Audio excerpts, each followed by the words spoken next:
Remember my video about used to, would, and the past simple, and how we use these three structures to talk about past habits and states? I'll leave a link for you right up here for you to watch later. But what about used to, be used to, and get used to? What do they mean, and how do we use them?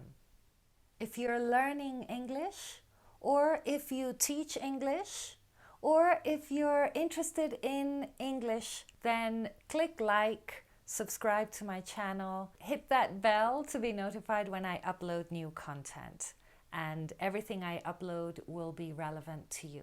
In this video, we'll be distinguishing between using used to talk about past habits and states, be used to and get used to talk about situations that we are either accustomed to or becoming accustomed to. And in this video, we'll be looking at 3 examples of how we use used to, be used to, and get used to together in a single context so that you can see how they work and interact with one another. So let's get cracking with used to, be used to, and get used to. What do they mean and how do we use them? Quick reminder about the pronunciation. It's used to. Used to, although it's 2 words, we actually pronounce it as a single word. And we drop the D because the T sound is stronger. Used to. I'll leave a link for my video on how we join words together, how we link words together in English using connected speech. I'll link it right up here for you. But right now, let's recap and say that we use used to plus the infinitive form of the verb to talk about past habits and states. When I say habits, I mean repeated actions, things that happen more than once. So we don't use used to talk about things that only happen once, but rather things that happened regularly in the past. So when I say I used to do this or I used to do that, then I'm actually giving you 2 pieces of information.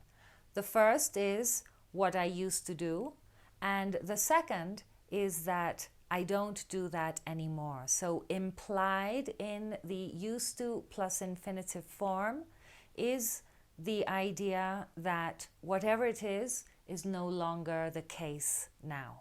That it's finished and it belongs to the past. We create the negative of used to by saying didn't used to. Didn't used to. So in my previous video, I said I didn't used to meditate then, when I lived in London, as often as I do now. And because we're using the auxiliary didn't, then we use the infinitive form of the verb, because didn't, the auxiliary is what indicates the past. But when we pronounce it, when we say I didn't used to, it sounds exactly like I used to. Like I say, that is a feature of connected speech. But when we write it, we don't write it with a D, because the auxiliary indicates the past. We create the question by adding the auxiliary as well.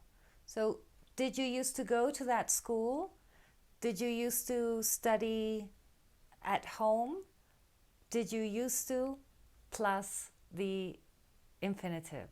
Remember that used to plus infinitive always refers to the past. Okay, so let's move on now to be used to. What's the difference between used to and be used to? Let's look at an example. Here's example number 1. I used to teach English to students from all over the world when I lived in England, but I don't live in England now, so I don't teach students from all over the world now. It was necessary for me to get used to teaching English to Spanish speakers only. This means that I wasn't accustomed to teaching Spanish speakers only when I first arrived here, and there was a transition period during which I needed to become familiar with teaching a group of people who all spoke a single language. And I needed to do this in order to do my job in the best way possible and the most effective and helpful way. Now, I'm used to teaching Spanish speakers. This means that teaching Spanish speakers is something that I am accustomed to today. I can use be used to plus the ing form of the verb to talk about something that is familiar to me, and I can use this in any tense. So I can talk about being used to doing something in the past, be used to doing something in the present, or be used to doing something in the future. And it's the be verb that I conjugate to indicate time. So I was used to doing this, I am used to doing that, I will be used to doing the other. So I can say, for example, I was used to teaching students from all over the world when I lived in England, but I'm used to teaching Spanish speakers now. As and when I come into contact with students from all around the world through this YouTube channel, I'll get used to teaching English to speakers from all over the world again. Okay, let's look at another example. I didn't used to think about what I bought at the supermarket. I had my favorite products, my favorite brands, and whenever I went shopping, I just picked things on autopilot and bought those things, took them home, put them in the fridge and cooked. All of this was on autopilot without really thinking. So I didn't used to think about what I was buying. But after practicing meditation for some time, I got used to being more aware of what I was consuming. And I started being more selective about what I bought and what I ate. Now, I'm used to buying in the supermarket in such a way that reduces the suffering of living beings, stops contributing to climate change, and heals and preserves this precious planet. One more example. Before this pandemic, I used to spend a lot of time in the car. Here, I could also use be used to and say that I was used to spending a lot of time in the car, and the meaning would be similar. So I could say I used to spend a lot of time in the car, or I was used to spending a lot of time in the car. Used to spend is the repeated action, and was used to spending means that I was accustomed to that repeated action. Then we went into lockdown around the world, and I got used to working from home and spending much less time in the car and being indoors a lot more. Now I'm used to working from home, and even when lockdown is lifted, I'll continue to teach online. Okay. What about you?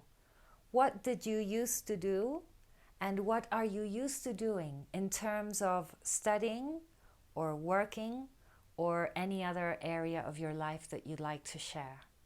Drop a comment below and try and use these structures.